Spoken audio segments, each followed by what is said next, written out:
cuisse de combat. Tu n'imagines même pas dans quelle position j'ai mis mon GSM pour pouvoir prendre cette prise. Alors déjà, salut ma cuisse, j'espère que tu vas bien. Tu me permets d'ailleurs? J'ai une banane. Et non, ce n'est pas la même banane que l'autre fois. Mais bon, bref. Dimanche, il y avait le triathlon de Senef, mon ami. Ah ben on va parler de ça. C'est parti!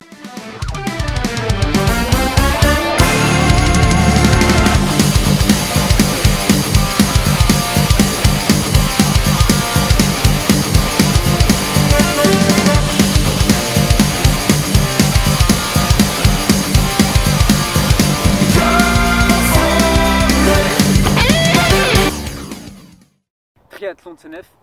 Alors là, tu me permets. Hein. Je l'ai négligé. Non, franchement, je suis pas fier de dire ça. Mais je l'ai négligé en termes de préparatifs. Je suis arrivé comme un touriste.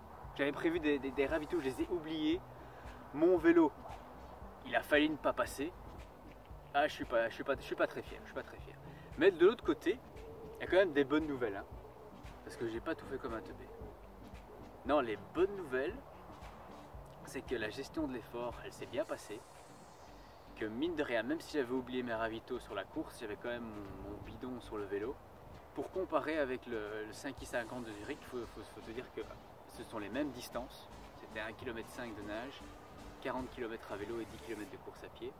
Excepté qu'à Senef, là, eh bien, il y avait la combinaison, vu que le canal était très froid. Si je te compare ça à Zurich, c'est pour te dire que, eh bien, avec la charge d'entraînement qui a évolué depuis Zurich, depuis juillet, donc là on est en mai, même si j'ai attaqué de manière un peu négligée Senef, ça reste quand même une fameuse distance. Quand j'ai terminé à Zurich, j'étais en PLS.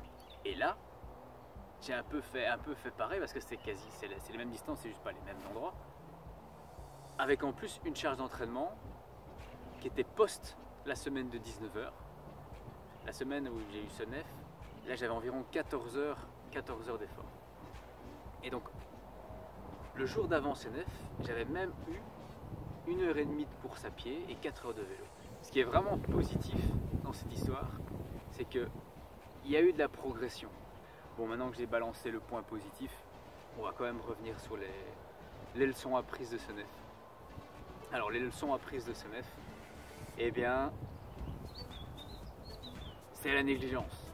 Je me suis dit, le 5,50 de Zurich, ça c'est fait. Senef maintenant, ça va être un peu le même genre. Je connais, je gère, j'en ai déjà fait un, je sais comment ça se passe. Tout va aller comme sur des roulettes. Et ben non, l'organisation, ça reste vraiment un maître mot. D'ailleurs, faudrait que je te retrace un peu comment s'est passée toute la course. Franchement, ça peut être fun. Le canal de Senef, mon ami. Combinaison obligatoire. C'était obligatoire si la température de l'eau était moins de 16 degrés. Ah, 14 degrés. Jackpot. Et c'était top de participer à Senef justement pour cette occasion-là. C'est de pouvoir tester la combi. Combi d'ailleurs que j'ai pris, c'est une zone 3 Advanced. Très satisfait, confortable. Tout ce que couvre la combi, et ben ça te tient chaud. Et alors ensuite les mouvements sont vraiment flexibles au niveau des bras, j'ai aucun souci à ce niveau-là. Le canal, mon ami, on a commencé là, déjà il faut rentrer dedans.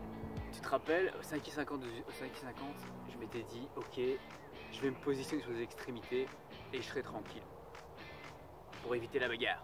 Là on a commencé dans un passage étroit, il y avait déjà un agglomérat de personnes qui étaient sur les extrémités, c'était pas possible. C'était ok, là la bagarre, tu pourras pas l'éviter. Par la suite, c'était quand même possible après de se mettre plus sur les extrémités. Bref. Et donc, hydratation. Ça, c'était vraiment déconné. Je suis arrivé à la fin. Je suis arrivé à la fin du canal. Une crampe qui m'a prise, j'étais là. Et merde! J'aurais dû boire. Niveau vélo, après enchaînement vélo donc. Niveau vélo, il y avait quand même deux aspects sur lesquels j'ai failli devoir, l'un, ne pas pouvoir participer à la course, et deux, devoir abandonner la course. Et ces deux raisons-là sont en fait issues du fait que mon vélo n'est pas checké.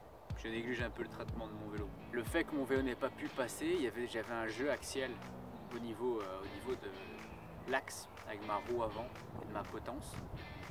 J'avais un jeu à ce niveau-là. Quand ils font les vérifications du frein, c'est quelque chose qu'on peut sentir, il y a quand même un petit jeu. Passer, c'est effectivement dangereux. Et heureusement, il y avait un stand Decathlon auquel j'avais mes outils, donc il y avait moyen de régler ça. Imagine un peu si ça se passe pour une course nettement plus importante, ça aurait été vraiment le bad. Ensuite, deuxième, j'étais occupé sur le vélo tranquillement, 30e kilomètre, je jouais avec mes vitesses, parce qu'il y avait un peu de dénivelé. Ok, je jouais peut-être un peu trop. T'as ma chaîne qui d'un coup, elle saute contre mon cadran et mon vélo a arrêté sec. Ah, il a arrêté sec. Donc j'ai dû me poser sur le côté 2 secondes pour régler le problème. Vélo à checker. Pour le vélo, j'avais ma boisson isotonique. À ce niveau-là, il n'y avait pas de souci. Ensuite, pour l'enchaînement course à pied, là j'avais oublié mes ravitaux. Et j'enchaîne. Et en réalité, même si j'avais oublié mes ravitaux, la course à pied s'est bien passée. J'ai pu maintenir une allure bien supérieure à ce que j'avais pu maintenir auparavant. J'ai pu le faire en 13 km/h, alors que si tu te souviens bien, dans une des vidéos précédentes, je pleurais pour un 12. Bon, pour finir, un petit récap des leçons apprises pour s'y retrouver. Je retiendrai principalement 1. Préparer son organisation. Il faut une checklist de ton matériel quand tu pars de chez toi, quand tu es dans la zone de transition et quand tu pars. Parce que nom de Dieu, j'ai quand même aussi, quand je suis parti, j'ai quand même aussi oublié mes lunettes. Aussi c'est faire un check-up du vélo. Et pour 2 raisons, mon vélo a failli me faire un sale coup et j'ai failli. 1. Ne pas pu participer ou dû abandonner. Et heureusement ici que je le fais pour distance transition. Mais les bonnes nouvelles aussi, c'est que la combi elle va super bien.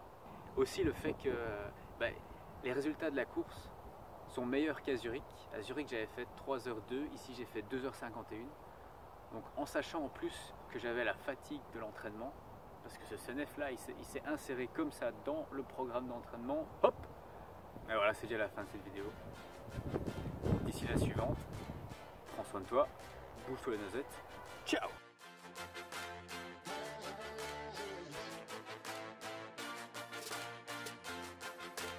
Aussi n'oublie pas que on continue à collecter des fonds pour partager sympa. Donc si tu veux participer, n'hésite pas, tu vas sur leur Tipeee, tu verses le montant que tu veux, tu me mets en commentaire.